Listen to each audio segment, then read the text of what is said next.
Senhoras acadêmicas, senhores acadêmicos, senhoras e senhores cônjuges, senhoras viúvas dos acadêmicos, senhor Guilherme Reis, secretário de Cultura do Distrito Federal, embaixador Sérgio Moreira Lima, presidente da Fundação Alexandre de Gusmão, embaixador Alexandre Parola, porta-voz da Presidência da República, professor Pedro Fernandes Ribeiro, reitor da Universidade do Estado do Rio Grande do Norte, estado natal do acadêmico eleito João Omino, senhor Arno Velling, presidente do Instituto Histórico e Geográfico Brasileiro, senhora Rosalba Charline Rosado, prefeita da cidade de Mossoró, senhores funcionários e funcionárias da academia, amigos da BL, senhoras e senhores,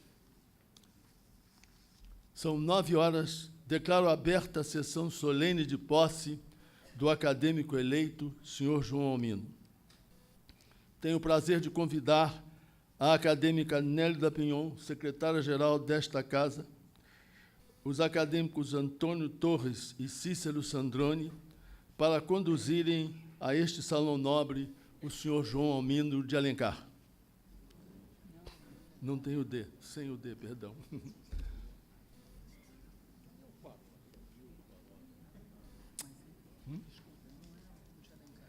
É o Omino de Alencar, está no currículo. Bom, formação. Não fui eu, está escrito. Correção, perdão no vocativo, injusto para o João Omino, ele não tem Alencar no nome. É traição da nominata. Isso costuma acontecer de vez em quando nesta casa.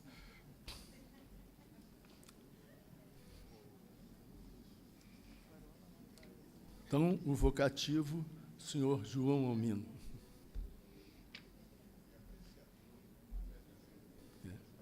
Você gostava muito de José, né? De Souza Filho. De Souza. Souza. Agora deixa, agora vai.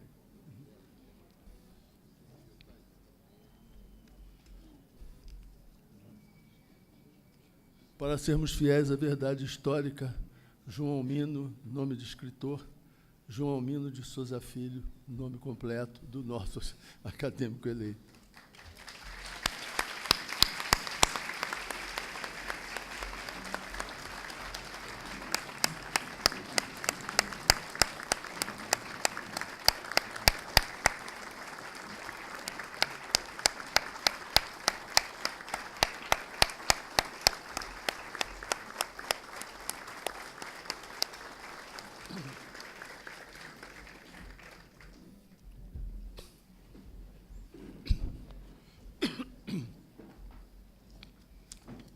Tenho o prazer de convidar o acadêmico eleito João Omino para assumir a tribuna e a palavra.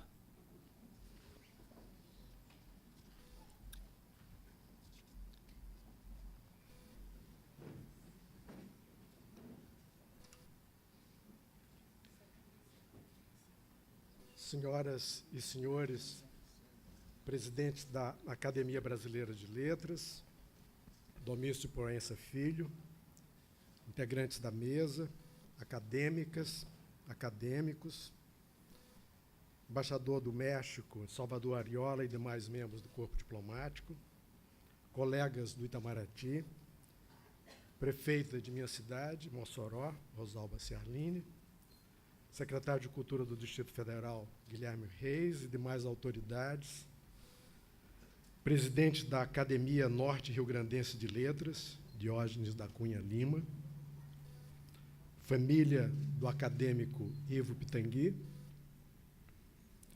Bia Volk, minha mulher, familiares, conterrâneas e conterrâneos, amigas e amigos, saúdo todos os presentes e quem acompanha esta sessão pela internet. Minha gratidão às acadêmicas e acadêmicos que, com sua generosidade, me elegeram. Sinto-me honrado em juntar-me aos membros desta instituição, que ao longo de 120 anos vem consolidando entre suas melhores tradições a da criatividade e da inovação. Expoentes dos mais variados campos têm demonstrado, nesta academia sem academicismo, independente e fiadora de independência, seu compromisso com a palavra. Nem todos os que me precederam na cadeira 22 tiveram, na literatura, o reconhecimento principal de seu trabalho. Mas todos foram homens de cultura que externaram seu amor pelas letras.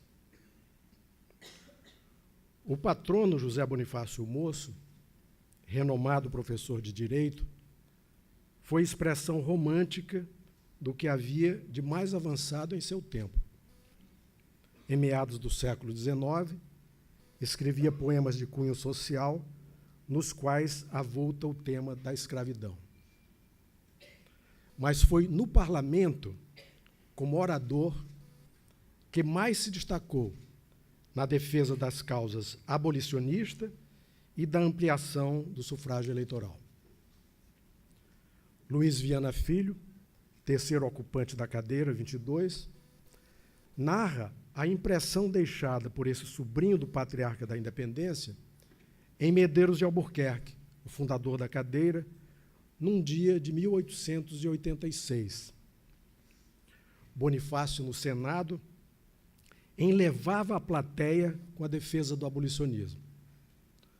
Quando terminou, a palidez de seu rosto não ofuscava o olhar rutilante. Doente, viera contra a recomendação médica e dias depois morreria. O episódio faria Machado de Assis, em versos por ocasião de sua morte, dizer que Bonifácio caíra não ao peso dos anos, mas ao peso do amor à pátria amada. Luiz Viana Filho atribui a escolha do patrono da cadeira 22 à impressão deixada em Medeiros de Albuquerque por essa figura do cidadão indiferente ao perigo e fiel a seu ideal.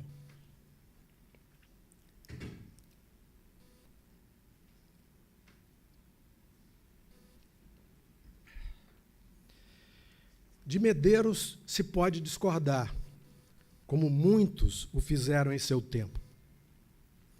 Porém, ninguém dirá que esse pernambucano, de uma inteligência aguda, irreverente e destemida, não primava pelo espírito livre que deve cercar o trabalho literário.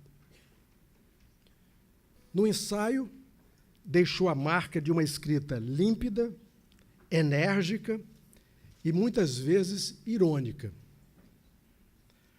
Prova da diversidade desta academia, aqui conviveu com monarquistas, sendo ativista republicano, com religiosos, fazendo a defesa do ateísmo, com presidencialistas, advogando pelo parlamentarismo. Em Polêmica de 1928, critica o pressuposto de um autor inteligente para o mundo, tema ainda em voga entre criacionistas. Argumenta que, sendo Deus perfeito e completo, não teria razão para criar nada. E faz a mesma pergunta que li em Richard Dawkins. Quem criou Deus? Com vocação de inovador, se dependesse dele, o português do Brasil teria abraçado ortografia exclusivamente fonética. Foi dos primeiros a divulgar Freud e a cultivar a literatura policial no Brasil, com o livro de contos Se Eu Fosse Sherlock Holmes, de 1932, onde cita Conan Doyle e Edgar Allan Poe. inovou igualmente ao propor, em 1910, o uso na academia do belo traje cerimonial, que, segundo se chegou a crer, poderia ter concorrido para seus galanteios parisienses 2 anos depois. Contudo, parece que não foi o fardão que lhe serviu para as conquistas amorosas, e sim a velha farda de coronel da Guarda Nacional Francesa. Na parte de suas memórias relativa aos amores, conta que na Cidade Luz, durante a guerra, conseguiu licença para engalanar-se com a prestigiosa farda de 5 galões dourados. O amor e o sexo já habitavam sua poesia. Ouçamos seu testemunho. Moço, escrevia as canções da decadência e os pecados, livros em que há numerosos versos de uma sensualidade extrema que frisa, às vezes, a obscenidade. Mas, confessará, tudo aí era literatura. E acrescento, grande literatura para a crítica de seu tempo, o que não foi confirmado com o decorrer dos anos. Embora Canções da Decadência ainda esteja apontado como o livro que introduziu, em 1889, o simbolismo no Brasil, poucos reconheceriam nele verdadeira afinidade espiritual com o movimento. Indicação de que a imortalidade nem sempre é condescendente. Talvez mais pelos ataques à Igreja do que pela ousadia sexual, suas memórias publicadas póstumamente, quando eu era vivo, ainda não sejam recomendáveis aos conventos de freiras, como observou. Quiçá haja semelhante ousadia atualmente na internet, e não com bilhetinhos bem estudados, como os que o sedutor simpático deixava cair sobre o colo da mulher com quem trocava um olhar. A diferença básica é que, com uma nova consciência sobre as relações de gênero, a moral dos tempos não é mais nem menos rigorosa. É de outro rigor. Suas páginas sinceras e espirituosas de Dom Juan Burocrático, a definição é dele, revelam um trabalho metódico ao qual não faltam estatísticas. 400 e tantas mulheres num só ano.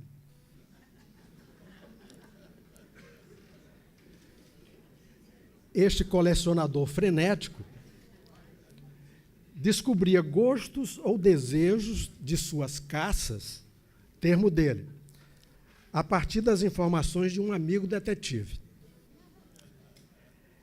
Elas, as pobrezinhas, ele quem diz, ficavam impressionadas. Algo semelhante às cenas de Todos Dizem Eu Te Amo, em que o personagem de Woody Allen monta em Veneza sua estratégia de sedução com o conhecimento de detalhes sobre a personagem de Julia Roberts. As táticas são muitas, e a elas não faltou o hipnotismo, tema caro a Medeiros e de livro que publicou em 1921. Parecia ser rápido em tudo, da cama à escrivaninha, pois foi nesse mesmo período parisiense que publicou não só muitos artigos, mas também seu livro O Regime Presidencial no Brasil. Lançado em 1914, foi reeditado em 1932 com o título de Parlamentarismo e Presidencialismo no Brasil. Para ele, no regime presidencialista, se um presidente chegasse a ser processado pelo Congresso, não se lhe poderia infligir senão a pena da perda do cargo. Assim, depois de laborioso processo, perturbador dos negócios públicos, chegar-se-ia apenas ao que chega o regime parlamentar com o voto da Câmara. O regime presidencial, além disso, teria trazido uma corrupção moral inominável. Seria o regime das adesões e traições pelo interesse do parlamentar em se associar a um poder de duração fixa. Crítico severo de Dom Pedro II e autor da letra do hino da Proclamação da República, não hesita em elogiar o regime parlamentar do Império em defesa deste raciocínio. No tempo do Império, diz, por ocasião de discutir-se a abolição, houve o caso de um deputado mudar de partido, um só. Em torno disso se fez um escândalo enorme. Argumentos defensáveis, convenhamos, desde que consigamos abstrair-lhes questões conjunturais, interesses partidários e a qualidade dos parlamentos e dos presidentes em épocas específicas.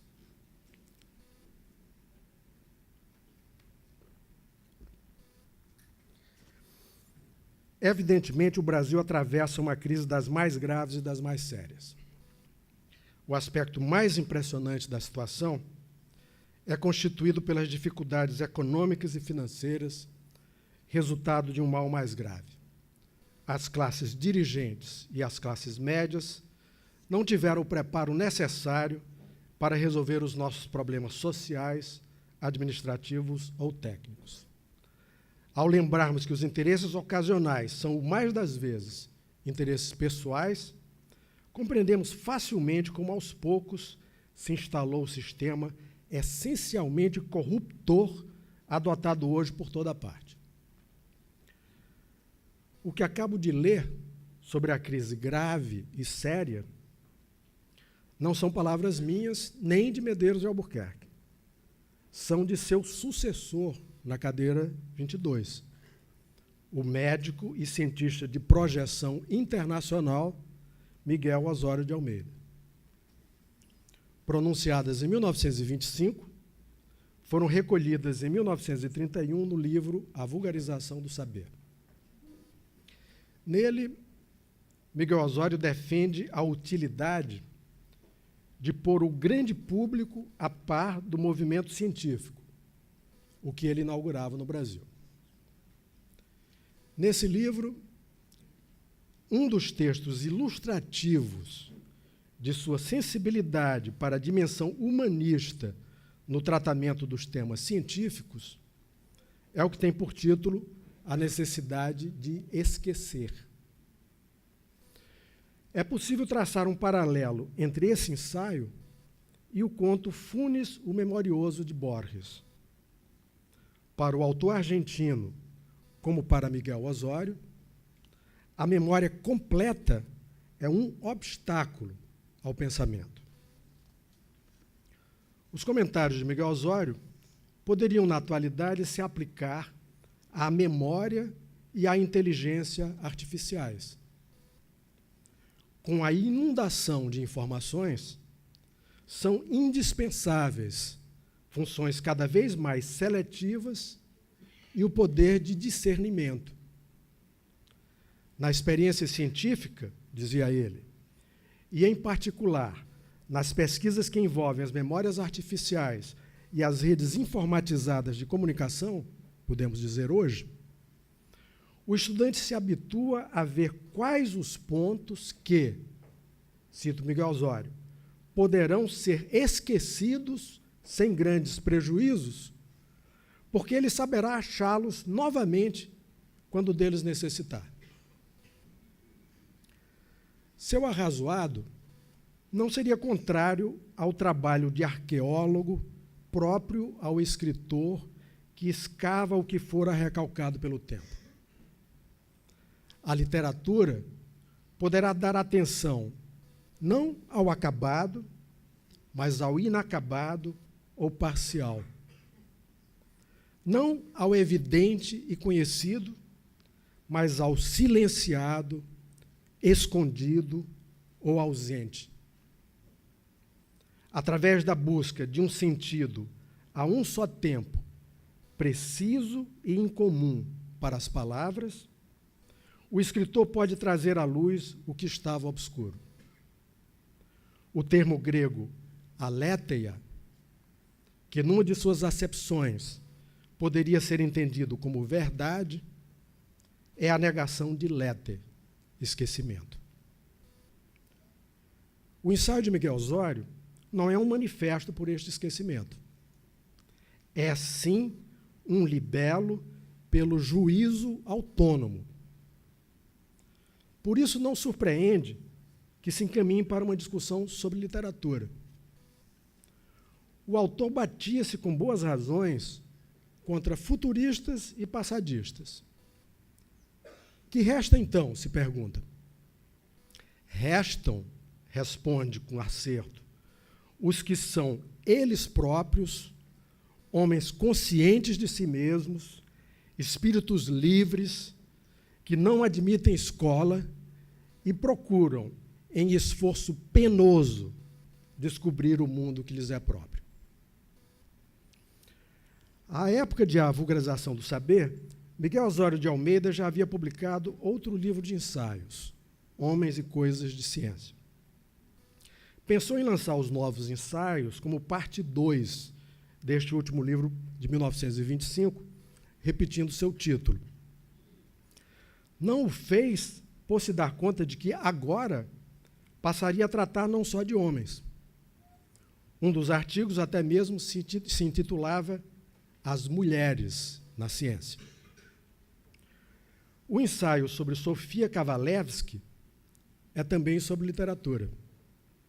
Baseia-se, em parte, nas recordações de infância dessa matemática russa, publicadas inicialmente como romance. De vida amorosa tumultuada e cultivando a literatura ao lado dos trabalhos matemáticos, seus últimos tempos foram de desilusão, como ocorrerá com As Almas Sem Abrigo, do romance que Miguel Osório escrevia à época do lançamento de A Vulgarização do Saber, e que viria a ser publicado 2 anos depois.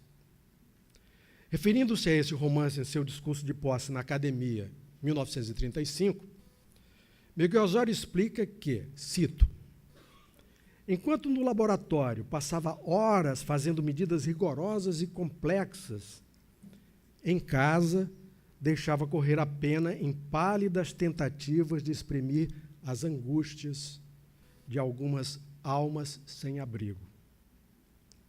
Quando tudo acabou, aos fisiologistas apresentei uma teoria matemática e físico-química da excitabilidade. Aos amigos, mostrei 2 ou 3 centenas de páginas. À falta de melhor, mereceriam elas o título de romance. Fim de citação. E se pergunta a que deve a honra de ocupar um lugar na academia. Se ao romance, que se encontra em toda obra de ciência, mesmo na mais severa e árida, se à ciência e experiência que se acham em todo romance ou obra de imaginação. Em seu discurso de posse como presidente de outra academia, a Academia Brasileira de Ciências, em 1929, destaca, como Carlos, o personagem central de seu romance, os obstáculos encontrados pelos que se dedicam à ciência pura. Carlos é matemático, e, como para Sofia, a literatura desempenha papel crucial em sua vida. Desenvolve nele, esclarece o narrador, o espírito crítico, acirra seu talento e seus sentimentos, mas não poucos conflitos nasceram desse estado de espírito. Miguel Osório mostra, assim, que ela, a literatura, não é feita para apaziguar o espírito, mas sim para aguçá-lo. Não é feita, creio eu, para opinar, expor demonstrações ou resolver problemas, o que cabe melhor noutras formas de expressão.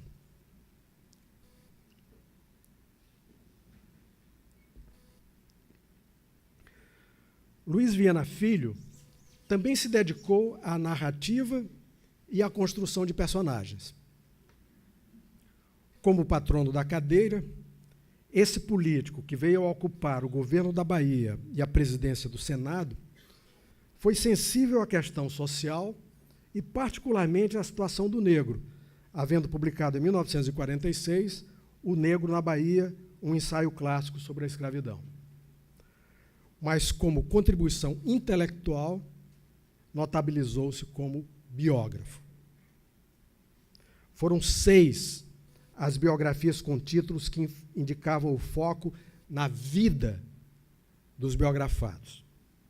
Por ordem cronológica, entre 1941 e 1984, a vida de Rui Barbosa, a vida de Joaquim Nabuco, do Barão do Rio Branco, de Machado de Assis, de José de Alencar e de Eça de Queiroz. O método de Luiz Viana Filho é coerente com o seu livro A Verdade na Biografia, de 1945. Nele discute as relações entre o romance, a biografia e a história. É inegável, penso, a importância do personagem e de sua biografia no romance. São o ponto de partida de muitos escritores. É possível escrever romances fortes sem enredo, mas serão obras frágeis as que não têm personagens marcantes.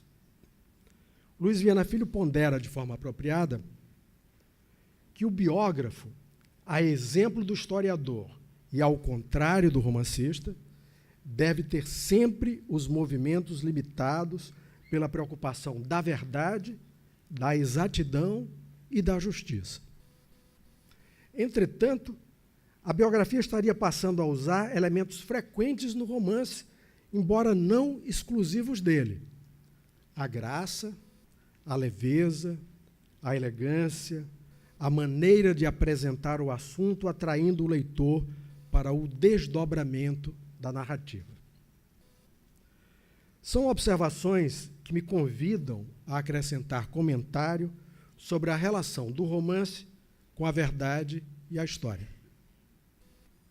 Os romancistas podem alienar a verdade em troca de uma boa frase quando esta revela a verdade mais profunda da própria ficção. Se o poeta é um fingidor, imagine o ficcionista. Embora nesse trabalho de invenção possam ser incluídos registros e documentos, isso não é o cerne da obra de ficção. Seu compromisso não é com a conjuntura, dinâmica pela natureza, nem com a verdade factual, mutável com o surgimento de novas informações. É com a história não oficial, alternativa ou subterrânea, e deve ir além da verdade, da realidade, sob pena de perder sua dimensão de fantasia, que traz em si forma peculiar de transmissão do conhecimento. 2 e 2 nem sempre são 4, e não só por formarem o número da cadeira que comento. O romance não tem necessariamente qualidades morais. E para Luiz Viana Filho, a biografia moderna ou romanceada que ele pratica não pretende tampouco realizar obra de moral. A sua finalidade seria proporcionar um retrato total do biografado em suas contradições e complexidade, sem se preocupar com o resultado a que poderá chegar. O que interessa é a sua humanidade. E, porventura, não será essa humanidade o que busca fixar a biografia moderna? Ele pergunta. Não é esse também, digo, o papel da ficção que ambicione ser mais que passatempo ou entretenimento? Outro traço frisado por Luiz Viana Filho é que o autor estará sempre presente na biografia.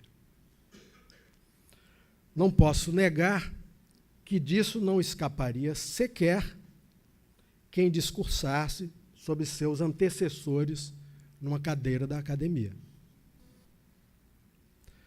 No caso do romance, mesmo quando o autor concebe, como julgo que deve ser, narradores diferentes de si, procura se distanciar de seu objeto, quando seus personagens não são unidimensionais e a narrativa abre perspectivas múltiplas e mesmo contrárias, a fabulação ou o mero recorte feito da realidade revelarão um ponto de vista da ficção. A maneira como o biógrafo realizará sua biografia, conclui Luiz Viana Filho, eis a sua arte.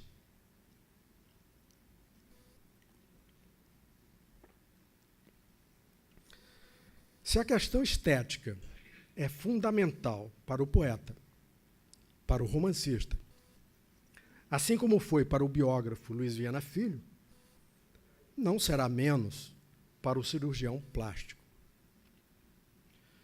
Durante a adolescência, Ivo Pitangui sentia que seu caminho seria possivelmente a arte e a poesia. Não se enganou. Sua vida foi um longo poema narrativo. Em seu discurso de posse nesta academia, declara só ser possível atingir a verdade a partir do belo. Segundo diz em seu último livro de memórias, Viver Vale a Pena, o belo forma uma trindade junto com o bem e a verdade. Cita o Fedro de Platão: em todas as coisas, a medida e a proporção constituem a beleza e a virtude. E arremata: o belo é associado ao bem e ao que é bom. Pitangui me dá, assim, a oportunidade de encerrar levantando a questão da forma, que nunca é forma sozinha, pois não está dissociada de intenção e conteúdo. Esteta não se fixou em padrões de beleza, nem jamais acreditou que a beleza se esgotasse nela mesma. Sustenta que o que há de mais extraordinário e belo no ser humano é sua diversidade estética.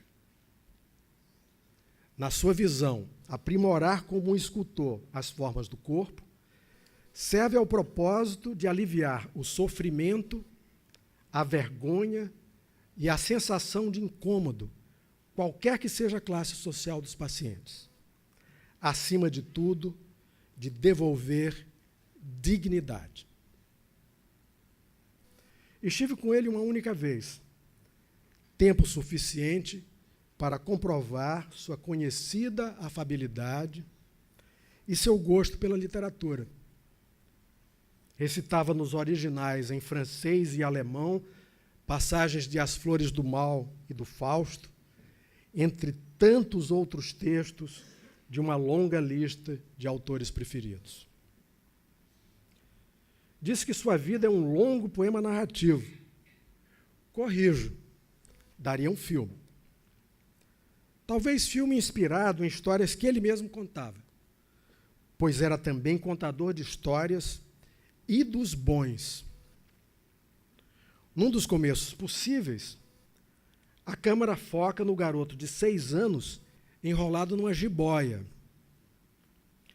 Falo daquela jiboia que o encarava numa estrada de terra nos limites da cidade das suas Minas Gerais.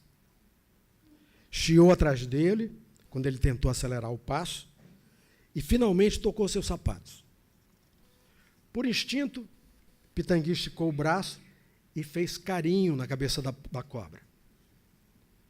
Ela estremeceu, porque, conta ele, em toda a sua existência selvagem, provavelmente jamais fora alvo de uma demonstração de afeto. A cobra o seguiu, tornaram-se amigos, e essa amizade lhe serviu até para que ele pudesse se acomodar com o máximo conforto no bonde superlotado. Uma cena do filme o mostraria no Catetinho, ao lado de Juscelino, à época da construção de Brasília. Outra exibiria sua entrada na avenida, no carro da Caprichosos de Pilares, ao som do samba-enredo em sua homenagem.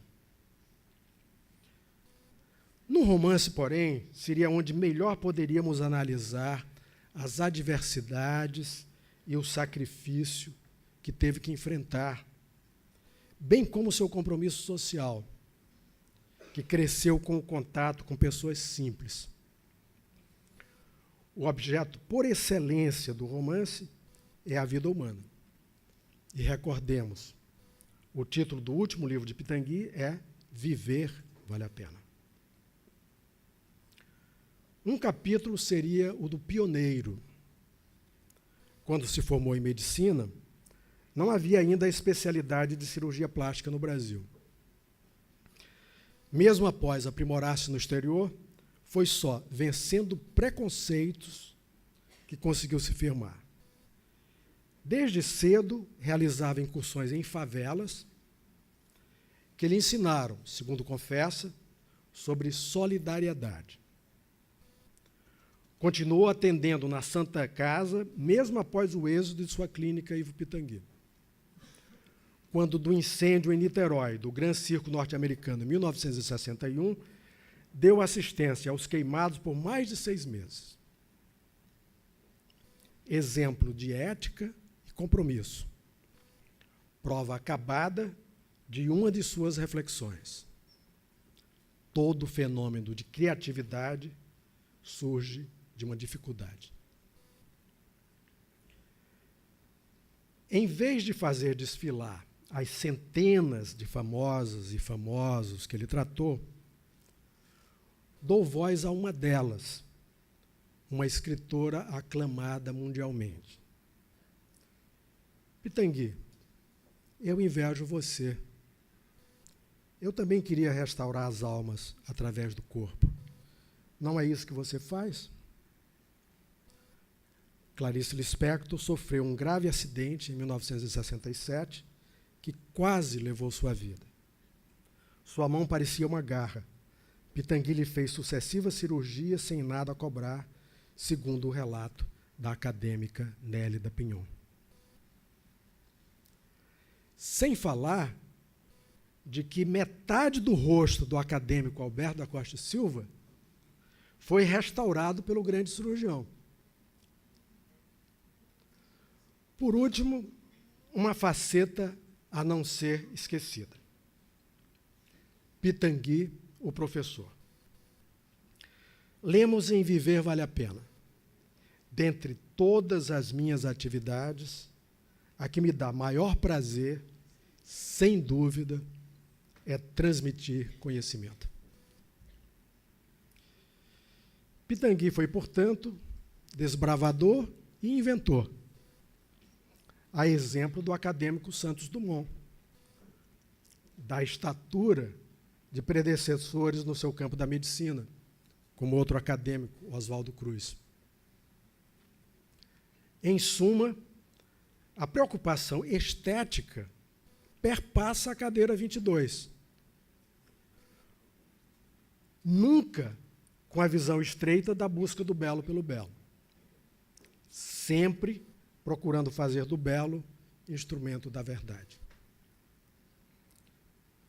Nem todos os meus antecessores tiveram obra engajada no sentido estrito, mas todos foram inconformistas. Seus trabalhos não perderam de vista o compromisso social ou político, o que não deveria jamais faltar num país com alarmantes índices de educação e de pobreza e com desigualdades sociais, raciais e regionais extremas.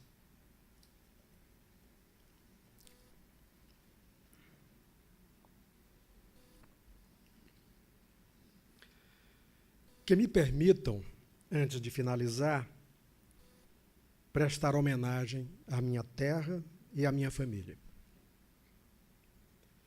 Tenho orgulho do solo potiguar. onde nasceram Nísia Floresta, precursora do feminismo, e Câmara Cascudo, um dos maiores estudiosos da cultura brasileira. Como humilde gesto simbólico de reconhecimento ao Rio Grande do Norte, quando eu me juntar à poeira de estrelas, peço que encaminhe este fardão para a Academia Norte-Rio-Grandense de Letras. Academia aberta à presença feminina desde sua fundação, precisamente por Câmara Cascudo, em 1936.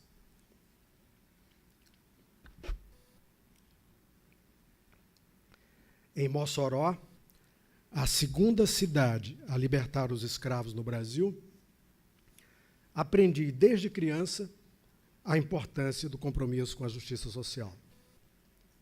Cidade palco do motim exitoso das mulheres contra o alistamento dos maridos e filhos para a Guerra do Paraguai, que levantou a bandeira do voto feminino pela atitude audaz da professora natalense Celina Guimarães Viana, conscientizou-me para os direitos das mulheres.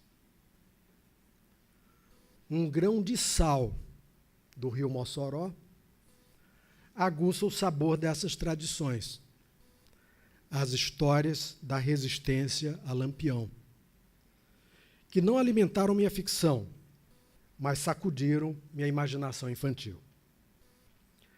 Na fotografia amarelada, meu pai, João Almino de Souza, aos 20 e poucos anos, posava ao lado dos colegas de trincheira com um fuzil do qual jamais saiu tiro.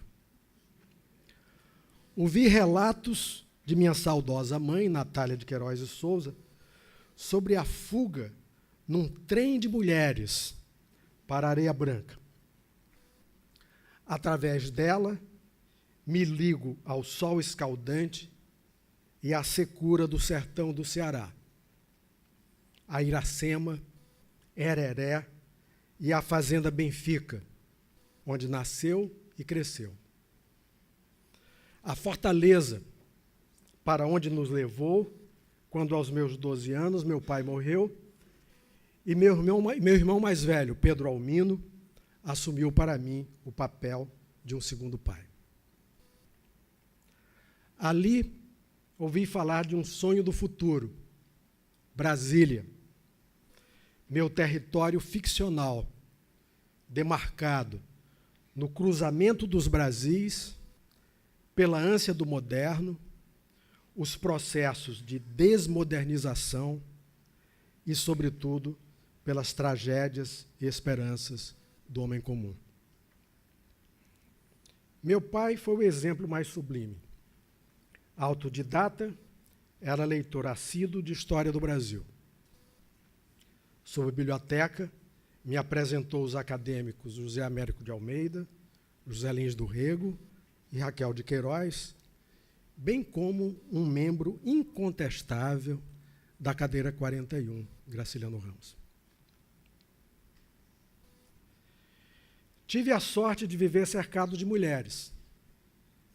Minhas irmãs Salete, que me ensinou a ler, Fátima, Bernadette e Maria José, esta última já falecida. E a sorte continua.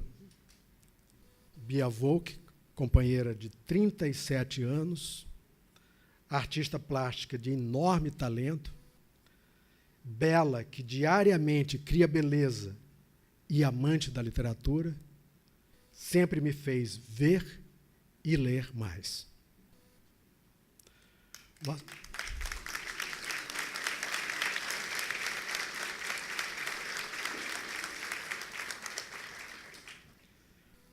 Nossas duas filhas, a arquiteta e artista Letícia Volk Almino e a escritora, tradutora e crítica de arte Elisa Volk Almino, são a fonte de nossas mais completas alegrias.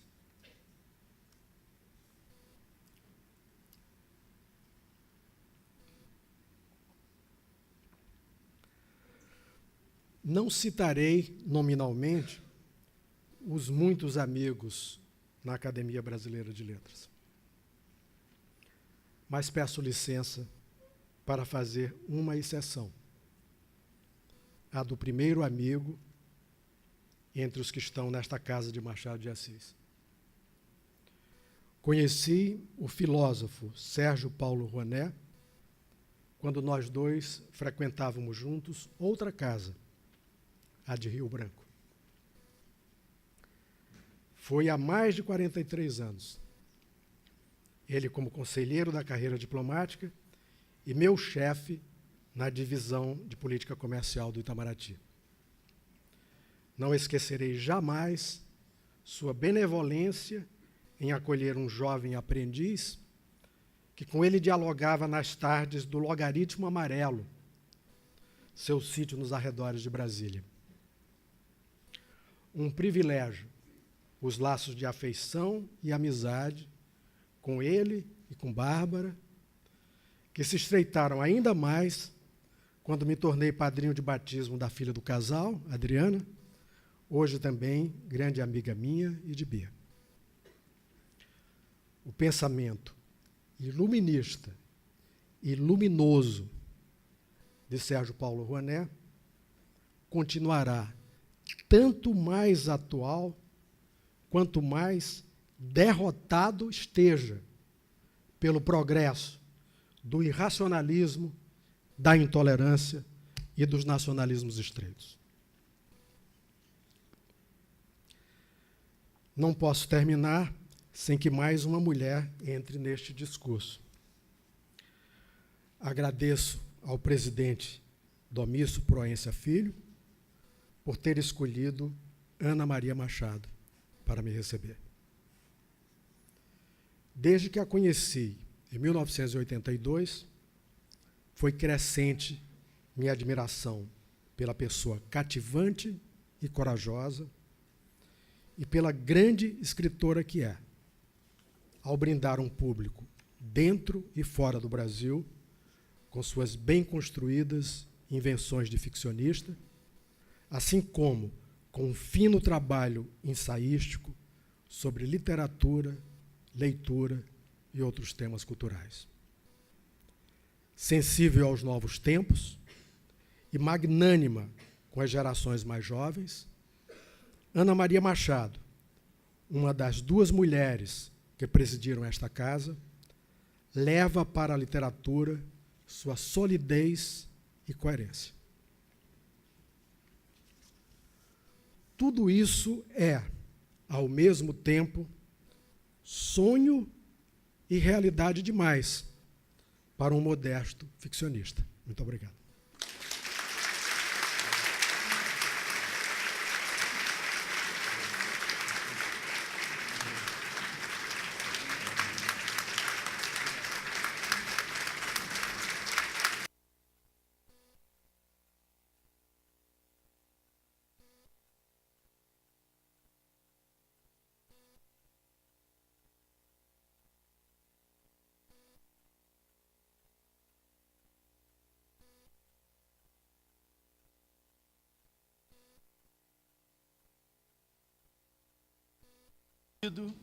Convido o senhor João Mino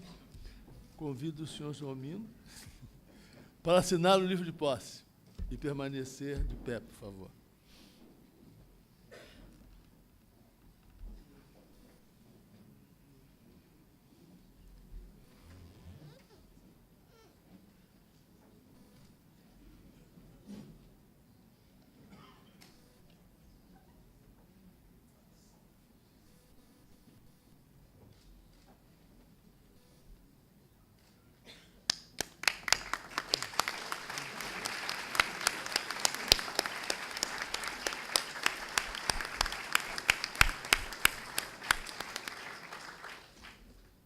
Convido o acadêmico Arnaldo Nisquier, segundo acadêmico mais antigo da Casa de Machado de Assis, para fazer a entrega da espada ao novo acadêmico.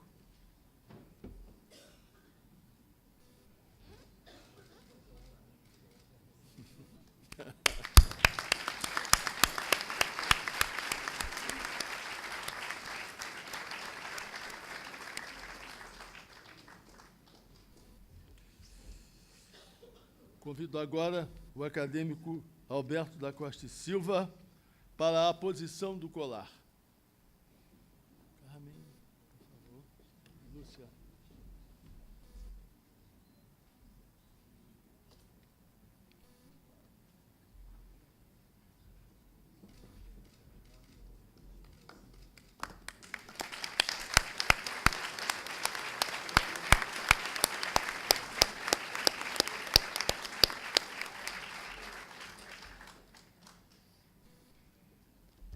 Convido o acadêmico Geraldo Holanda Cavalcante para proceder à entrega do diploma.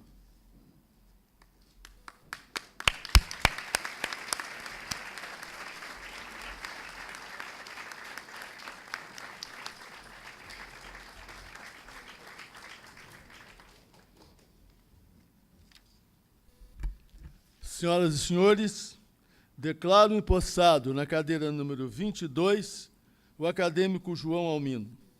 Esta cadeira tem como patrono José Bonifácio, o Moço, teve como fundador Medeiros de Albuquerque, como antecessores Miguel Osório de Almeida, Luiz Viana Filho e Ivo Pitangui.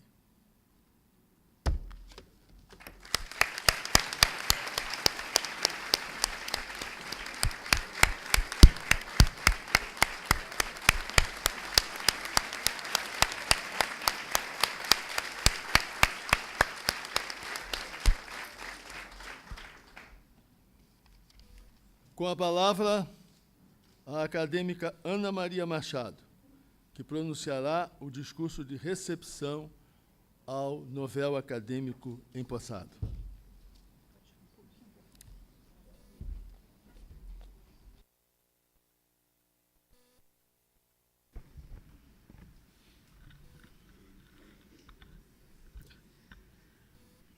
Senhoras acadêmicas, senhores acadêmicos e seus cônjuges, senhoras viúvas de acadêmicos, senhor Guilherme Reis, secretário de Cultura do Distrito Federal, embaixador Sérgio Moreira Lima, presidente da Fundação Alexandre de Gusmão, professor Pedro Fernandes Ribeiro, reitor da Universidade do Estado do Rio Grande do Norte, senhora Rosalba Ciarline Rosado, prefeita da cidade de Mossoró, familiares de Ivo Pitangui, senhores funcionários e funcionários da academia, amigos da ABL em geral, senhoras e senhores.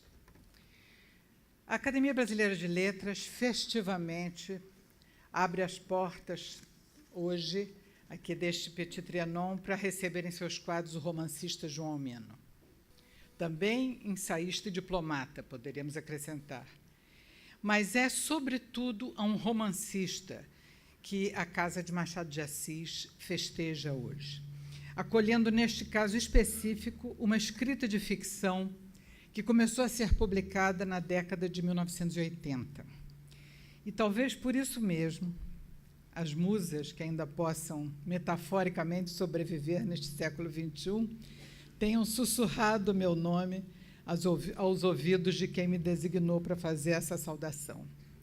É que, nesta casa, por enquanto, eu vinha sendo a única outra representante dos ficcionistas que estrearam nesse momento em nossa literatura, por mais relativas ou pouco significativas que possam ser essas datações.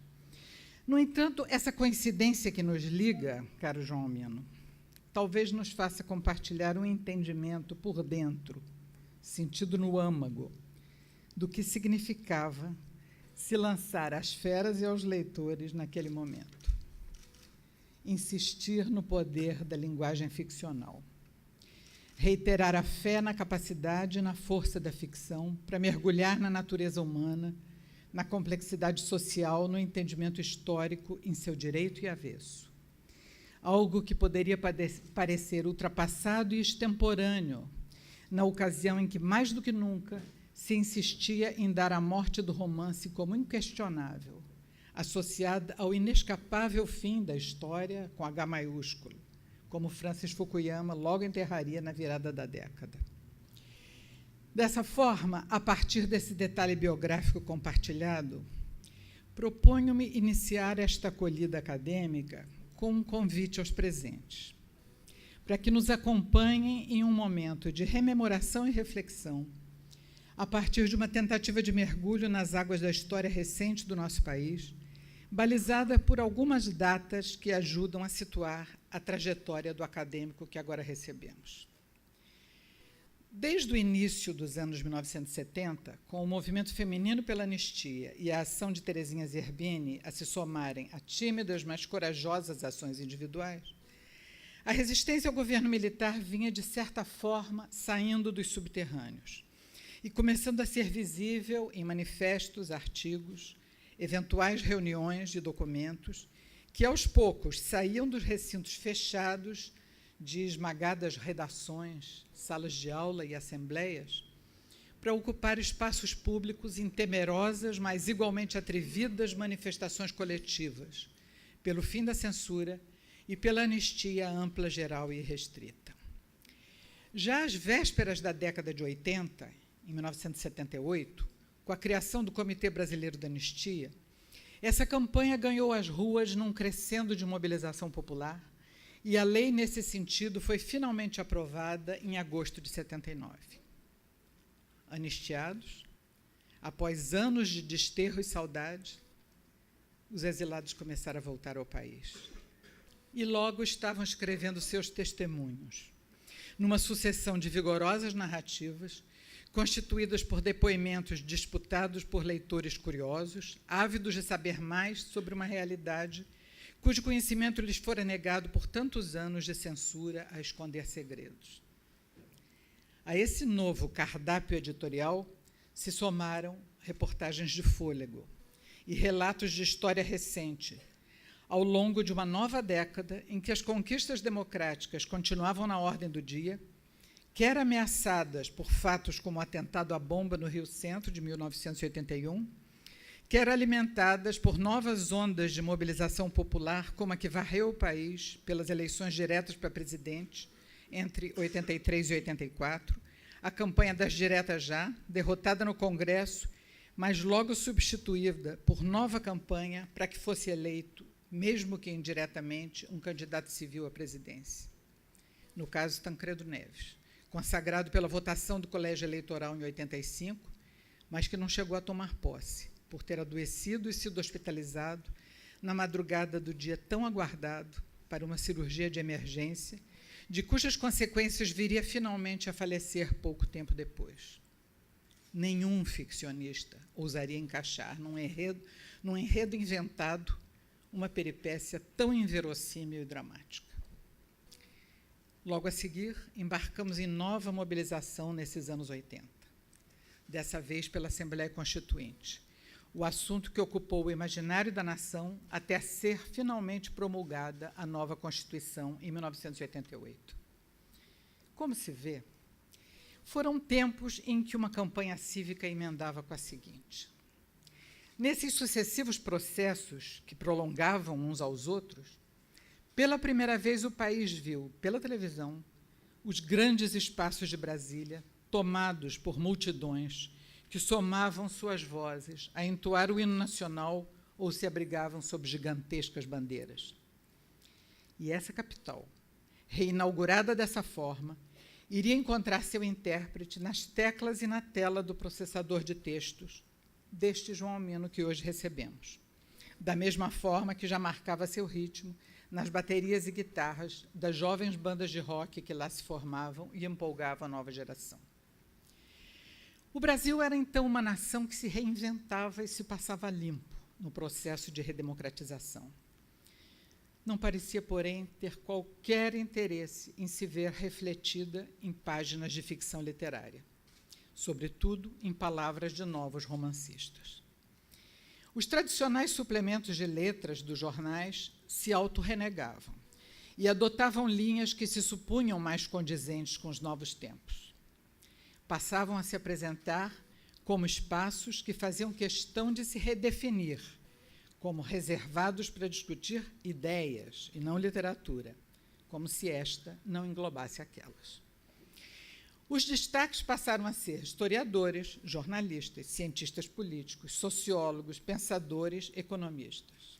não mais poetas nem ficcionistas.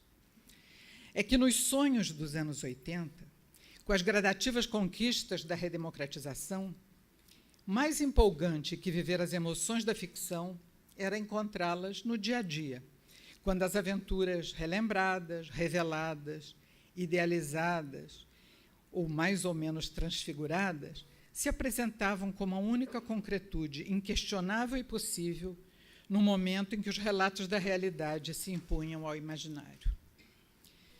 Diferentemente da década anterior, em que haviam proliferado novos contistas e se consolidaram romancistas, nesse momento, os gêneros dos livros que dominavam as listas dos mais vendidos nacionais e se renovavam em reedições constantes nas prateleiras das livrarias não eram ficção nem poesia, mas testemunhos, reportagens, memórias de exilados que voltavam, balanços dos anos de chumbo. Nos jornais, desapareciam as colunas destinadas a cobrir a produção editorial, e todos buscavam se desvincular da literatura como se esta devesse ser evitada, por fora de moda, e como se a linguagem criadora fosse semelhante a uma área de enfermidade, contagiosa e portadora de perigos à saúde intelectual. Substituíam-se as análises críticas da ficção por meras resenhas informativas de lançamentos, ou por entrevistas com autores, sobretudo os que reafirmavam sua presença poderosa, vindos da fortíssima leva de contistas e romancistas que dominara o período anterior dos chamados anos de chumbo. Além disso, a obra produzida por esses escritores deixava o primeiro plano, empurrada na cobertura jornalística para a escuridão dos bastidores, distante dos focos de luzes então lançados sobre a vida e a personalidade de cada um, que passava a ser mais focalizado como celebridade do que como criador de literatura. Todos os escritores que então conseguiam se esgueirar, de modo a ter algum espaço de cobertura midiática do que faziam, acabavam se vendo debaixo de holofotes que se desviavam de seus livros e focalizavam suas pessoas, buscando apenas a sua eventual opinião sobre a atualidade. Os jornais deixavam de comentar o que esses ficcionistas escreviam. Apenas queriam saber o que pensavam sobre a realidade esses autores, condenados a sorrir para as fotos e a responder sempre as mesmas perguntas que se repetiam, partindo de entrevistadores diferentes. E, com frequência, uma delas se referia à morte do romance, então vista quase como uma constatação irrefutável. Ao contrário de uma personagem que atravessa diferentes romances de João Mino, a profetisa Íris, captada num instante em que deixava a crença em tudo pela crença em nada, era como se, nesse momento, após anos de desalento, o Brasil estivesse se dispondo a deixar a crença em nada pela crença em tudo, desde que travestido de realidade objetiva. Nenhum espaço deveria ser reservado para ficção literária ou narrativas romanescas nessa década de tão empolgantes fatos reais, a construir os alicerces e erguer as paredes de uma refundação nacional que vinha sendo imaginada havia tanto tempo. Após o processo de elaboração da nova Constituição, que culminou com a promulgação da Carta de 88, finalmente foi possível chegar às eleições diretas em 89, realizando o sonho nacional que já durava um quarto de século, ainda que viesse a culminar na frustração de uma enganadora aposta em caçadas a marajás e bala única e de prata para matar o tigre da inflação, coisa que só a década seguinte iria obter, a partir do Plano Real, a provar que, em economia, as coisas não eram tão simples assim, em processo já evocado em recente posse acadêmica, neste mesmo Salão Nobre, por alguns dos protagonistas desse momento marcante de nossa história. Mas, de qualquer modo, o fato era que a linguagem para lidar com essa realidade estava mais próxima ao movimento unívoco de denotação que aponta do que as riquezas ambíguas da conotação que enreda, preferindo a vizinhança da clareza jornalística ou matemática e rejeitando as flutuações semânticas do campo metafórico ou poético, até mesmo ao chamar de real a nova moeda, afastando-se da tradição simbólica de cruzes, cruzeiros, cruzados. Chegar à literatura nos anos 80 do século XX no Brasil foi assim. Estrear na ficção nesse momento, portanto, significava ir na contramão do intenso trânsito cultural dominante, que corria vertiginoso em direção aos fatos duros e comprováveis de um novo mundo que começava. Exigia coragem para enfrentar os riscos de ser ignorado e incompreendido. Ainda mais se a estreia se desse com uma história como a de João Mino, que trazia o título algo insólito de Ideias para onde passar o fim do mundo. E incorporava a novidade de se desenrolar em Brasília, com personagens migrantes de diversas regiões, alguns dos quais podiam ser descritos como quixotes às avessas, que naquela paisagem urbana do Planalto Central, onde os outros viam palácios, só enxergavam ruínas. Mas era isso mesmo que compunha o universo do novo autor. Ideias, cenário, personagens. Ideias não faltavam ao escritor. Eram um material em que João Mino se sentia muito à vontade. Podia ser ficcionista estreante, mas não era um neófito na escrita. Só que sua produção, até então, se reservara ao território do ensaio. A essa altura, ao se inaugurar como romancista, já publicara 4 volumes de ensaios, com escritos de história e filosofia política, examinando principalmente a democracia e o autoritarismo. Esses livros já eram referência na área. Ao longo de sua carreira, o novo acadêmico debruçou-se também sobre a análise de questões ambientais, além de se dedicar com acuidade de bom leitor a estudos literários. Num desses, O Diabrete Angélico e o Pavão, traz uma interessante contribuição à fortuna crítica de Machado de Assis, ao tratar de Memórias Póstumas de Brás Cubas. Aliás, um livro com o qual mantinha particular intimidade, já que seu citado romance de estreia, de 87, Ideias para onde passar o fim do mundo, também é escrito por um autor defunto, ou um defunto autor. A nota pessoal nessa homenagem, reconhecida e devidamente registrada, porém, está no fato de que, diferentemente de Brás Cubas, o narrador de João Mino não conta suas próprias venturas e desventuras no relato do que lhe ocorrera antes desse fim do mundo, evocado na obra, mas, sucessivamente, ocupa o corpo dos diferentes personagens dos quais se aproxima. Uma vez incorporado a eles, nos faz ver de dentro suas ações, sensações e pensamentos, sujeitos a energias mutantes e forças cósmicas que pareciam à solta na capital federal em certo momento de sua história.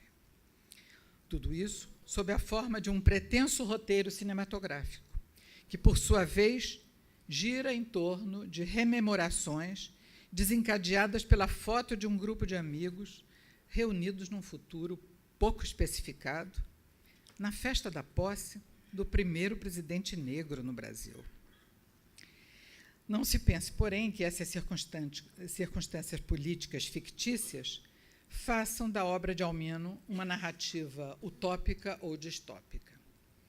Na verdade, ela se aproxima muito mais de um caleidoscópio que revela facetas mutantes de uma variada fauna humana recriada cerebralmente, com frieza e distanciamento, no que a crítica classificou de rigoroso trabalho técnico, de estrutura e de linguagem.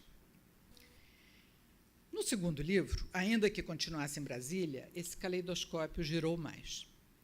Da foto e do roteiro cinematográfico, os passos seguintes do romancista o levaram à música e ao desfile das escolas de samba. Ao menos aparentemente. É o que sugere o título de seu segundo romance, Samba Enredo, aparecido em 1994. Mas será mesmo? A voz que relata continua a cargo de um narrador inconfiável. Só que, em novo deslocamento desse narrador, desta vez a história não é contada por uma pessoa, viva ou morta, mas por uma máquina. Mais exatamente, um computador, ou uma computadora, já que o gênero do narrador oscila e muitas vezes se revela no feminino. Por vezes, até o narrador incorpora o fantasma de uma personagem já conhecida do romance anterior e depois desaparecida, recorrendo a escritos seus que lhe haviam ficado guardados na memória digital. E continua focalizando vários dos personagens que o leitor já havia encontrado no outro livro, consagrando, assim, uma atitude experimentalista engenhosa, de ruptura com a tradição romanesca, ao mesmo tempo que com ela dialoga. Até mesmo dando à sua personagem, mista de mãe de santo, médium, profetisa e bruxa, um sobrenome que ecoa o clemente guia espiritual que Guimarães Rosa imortalizara como compadre meu Quelemem. Com esse tipo de recurso, o escritor vai entretecendo referências remotas e ecos mais ou menos longínquos de um sertão subjacente, ao mesmo tempo que o incorpora a um universo de extraterrenos, forças cósmicas, abduções interplanetárias, em que alusões à cultura de massa se alternam com elementos de cultura popular e alta erudição, numa atitude de experimentação narrativa banhada em grande variedade de contaminações.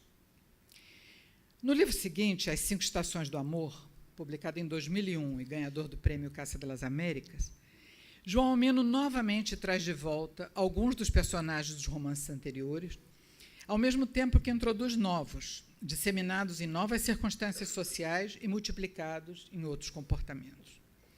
Vai desenvolvendo o que então parecia ser uma trilogia de Brasília, e acabou se revelando um quinteto, com 5 títulos, 5 romances, passados na mesma cidade, até então quase virgem como cenário ficcional.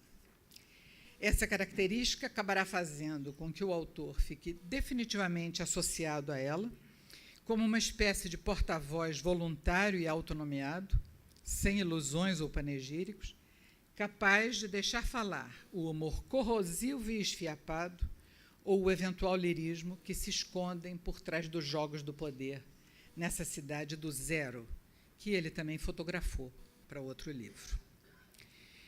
Aliás, mais uma vez, trazendo o mundo das imagens para conviver com as palavras do relato, João Almino faz justamente de um fotógrafo que ficou cego o protagonista de seu romance seguinte, O Livro das Emoções, publicado em 2008.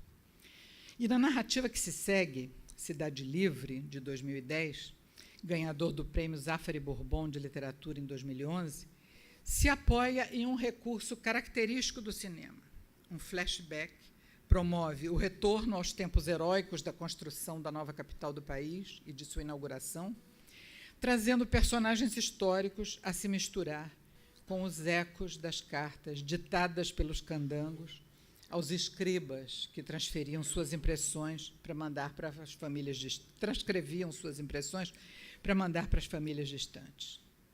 Nesse mergulho no passado recente da capital, o foco se amplia e os holofotes iluminam também o mundo dos trabalhadores braçais do pioneiro núcleo bandeirante. Mais que um acampamento e menos que uma vila. Ambiente urbano nascido para ser provisório, projetado para ser destruído. Primeira cidade descartável, como define o autor, mais uma vez emprestando sua voz a narradores pouco confiáveis que se entremeiam no narrado e lhe acrescentam novas dimensões. Assim, entre aventureiros e migrantes, desgarrados e políticos, ao longo de sua obra, João Almino vai dando conta de uma Brasília múltipla, híbrida, misturada, sem disfarces.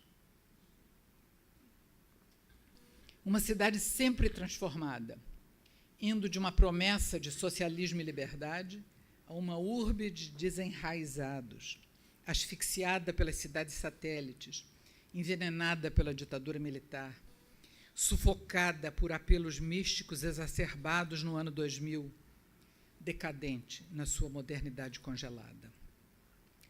Uma metáfora do mundo moderno, segundo um crítico, ou, segundo outro analista, microcosmo e metáfora do país, do universo, da existência, ou desse torvelinho vertiginoso que é a subjetividade. Fim de citação.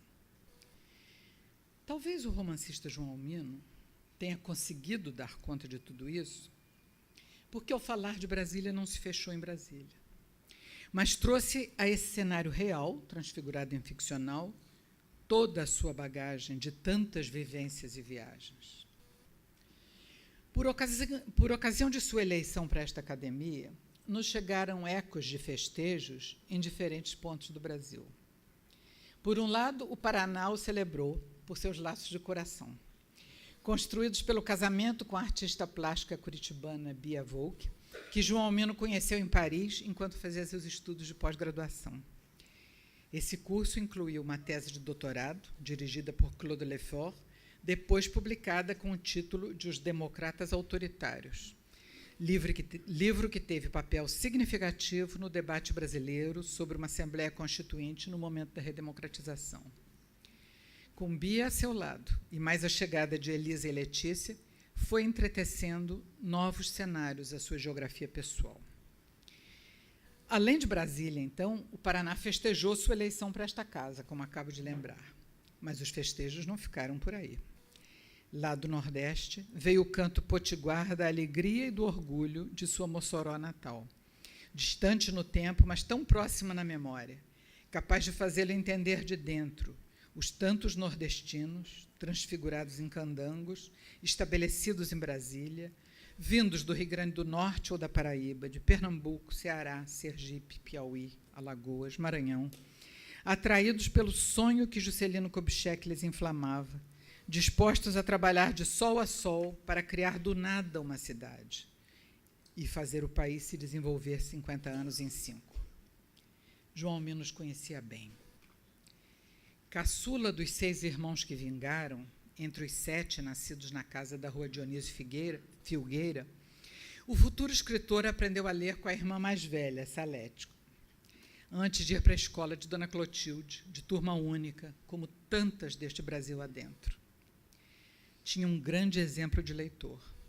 O pai, João Almino de Souza, autodidata, membro do Instituto Histórico e Geográfico do Rio Grande do Norte, lhe incutiu o gosto pela leitura e pela escrita desde pequeno, orbitando em volta das 6 ou 7 prateleiras da estante da casa, com obras dos grandes romancistas regionalistas do Nordeste e de livros da história universal e do Brasil, bem como volumes da Brasiliana, muito bem organizados. Quando o caçula tinha 12 anos, com a morte do pai, a mãe se mudou com a família para Fortaleza, onde viviam os avós maternos. E foi no Ceará que João Almino completou os estudos, desde o Colégio Marista, em que a matemática era a sua disciplina preferida, e onde foi aluno do seu único irmão homem, Pedro, o mais velho de todos, até os estudos universitários de Direito e Administração Pública.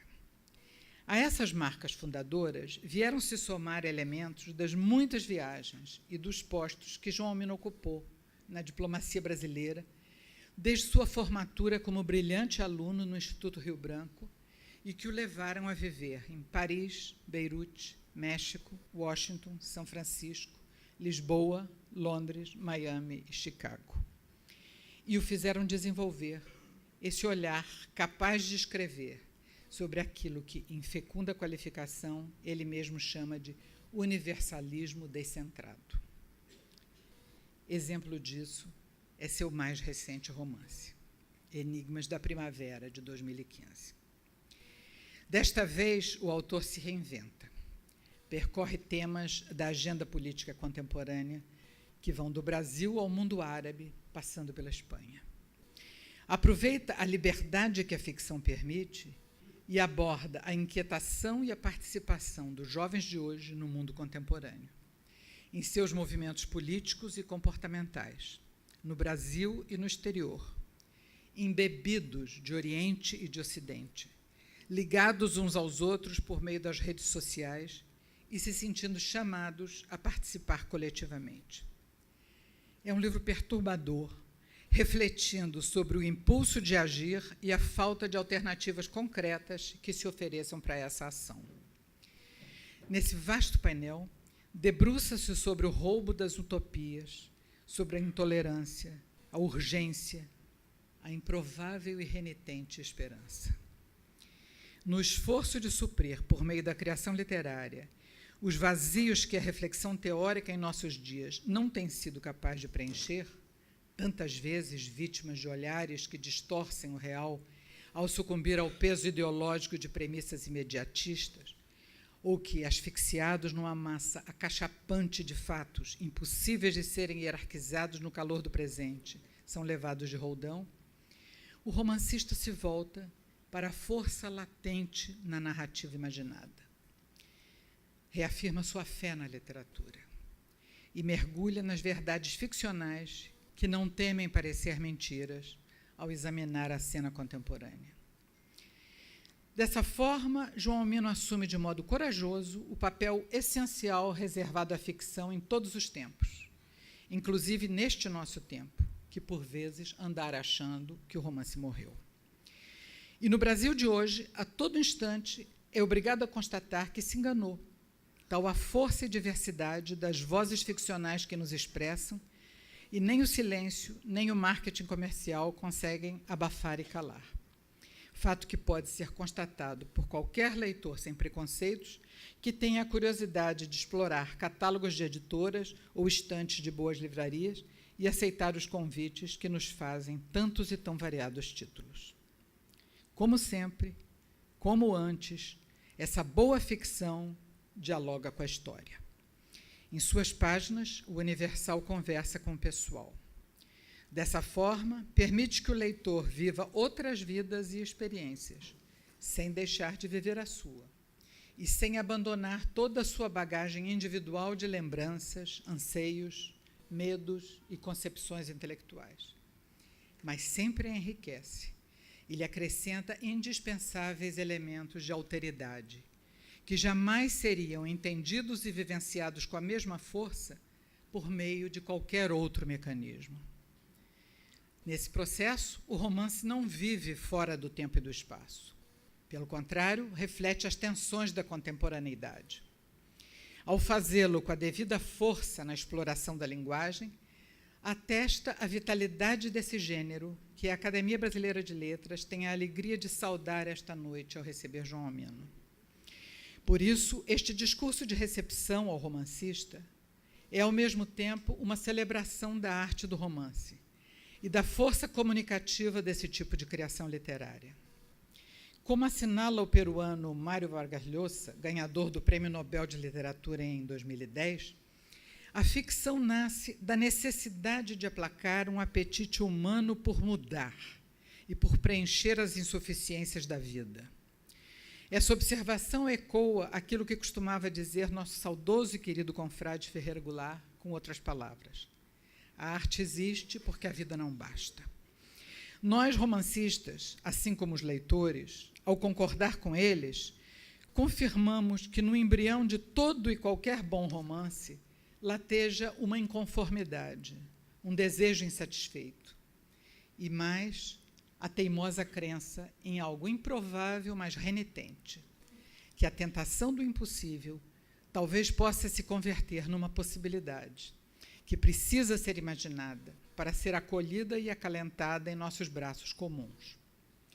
Justamente por isso, convém assinalar nesta oportunidade o papel fundamental e insubstituível exercido pela leitura de literatura de ficção na formação da consciência política e social dos cidadãos, devido à capacidade enriquecedora que esse gênero tem para fazer viver com intensidade experiências e circunstâncias alheias. Qualidade utilíssima para a solidez democrática. Nesse entendimento profundo e íntimo da alteridade, por cima de toda e qualquer barreira de especializações e compartimentos estanques, de rubricas pré-determinadas em que tendemos a nos fechar, a leitura de romances nos dias de hoje, como sempre, continua a contribuir para a consolidação de uma democracia enraizada em território comum, multiplicado dentro de cada indivíduo livre e único, mas, ao mesmo tempo, aberto a seus semelhantes e a todos os que lhes são diferentes. Uma forma de conhecimento emocional ao vivo do que cada um dos outros, diferente de nós, pode sentir. Um modo de estabelecer vínculos fraternos entre os seres humanos. Uma maneira rica de reforçar denominadores culturais comuns que sublinhem laços de solidariedade e pertencimento, Vínculos que permitam, ao mesmo tempo, sonhar com utopias e reparações, ter consciência de erros e crimes, atuais ou históricos, ou ainda de purgar ressentimentos ou vergonhas de um passado coletivo que não vivemos individualmente em nossas biografias, mas que continuam a marcar nossa vida conjunta em nossos dias. Otimisticamente, essa experiência única de vivência complexa, que só a literatura é capaz de nos dar, se multiplicada por números crescentes de leitores, talvez possa até ser um modo de limitar os cultos sectários, as certezas fundamentalistas e a exacerbação do nós contra eles, que cada vez mais parecem ameaçar nosso tempo. Ao contrário do que uma visão meramente superficial pode sugerir aos que são estranhos à leitura de literatura, o papel da narrativa de ficção não é sustentar argumentos, contar o que acontece ou narrar a realidade, por meio do mero relato dos fatos, como um relatório de pesquisa ou uma reportagem jornalística. Diferente disso, seu poder consiste em acrescentar algo a essa realidade narrada, para poder transformá-la. Não como uma forma de escapismo, a tentar fugir da realidade, mas como uma forma de instaurar outras instâncias do real, a serem vivenciadas em uma espécie de existência paralela de forte intensidade. Uma forma de fazer ver o invisível por meio de uma linguagem que vai muito além dos limites e fronteiras da objetividade e da denotação.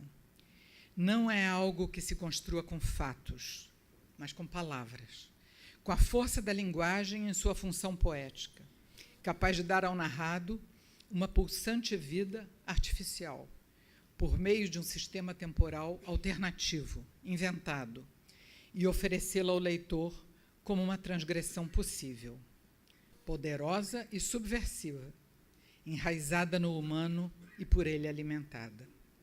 Além dos limites da racionalidade pura, justamente por ser capaz de ampliá-la, ao trazer também a si as esferas da emoção, da sensação, da intuição. A narrativa de ficção, assim, se afirma como a forma de arte por meio das palavras. Atua como um convite para um sedutor jogo de prazer e uma troca interativa, fiel ao pressuposto do contrato que rege esse ato de contar histórias, em que, como lembra Roland Barthes, o texto sempre pede algo em troca do que fornece ao leitor.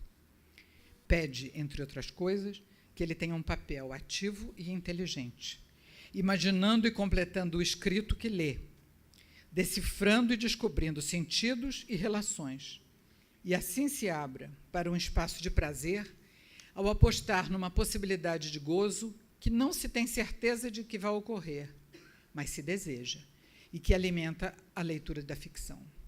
Algo bem conhecido dos leitores de ótimos romances e que vai muito além do mero conhecimento recebido numa ingestão de fatos e informações em linguagem cuidadosamente expurgada de ambivalências, livre de ambiguidades, mistérios, estranhezas e alusões cifradas, em gêneros de escrita que são importantes e que têm seu lugar na trajetória da humanidade, mas não substituem a poesia ou a ficção literária e devem aceitá-las a seu lado.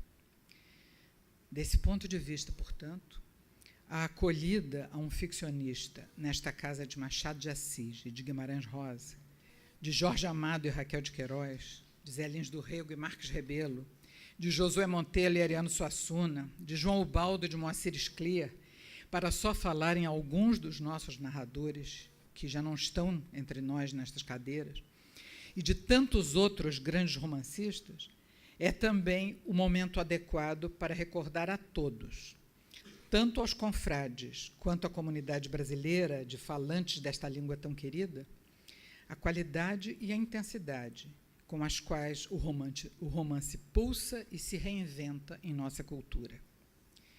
Ao dar as boas-vindas ao novo acadêmico, portanto, atestamos também quanto a narrativa de ficção está viva em nossos dias. E da mesma forma que as tradicionais escolas de samba, ao iniciar seu desfile na avenida, cantamos a pulsação vital e irresistível com que o romance brasileiro contemporâneo pede passagem e exige que lhe abram alas. João Mino de Souza Filho, potiguara brasiliense, cidadão do mundo, seja bem-vindo à cadeira 22 e à Academia Brasileira de Letras. A casa é sua.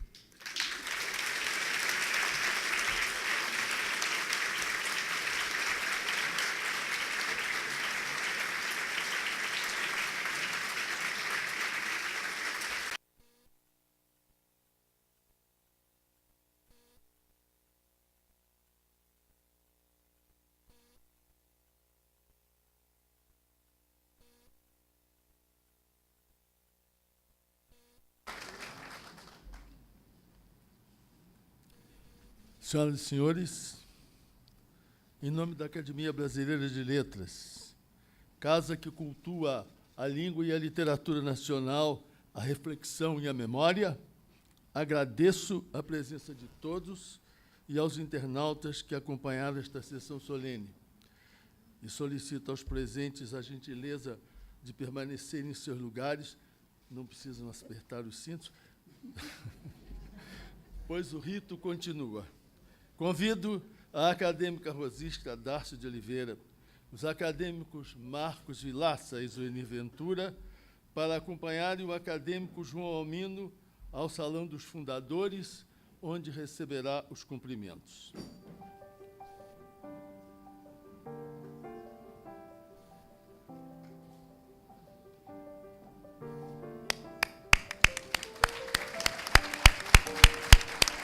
Senhoras e senhores, está encerrada a sessão.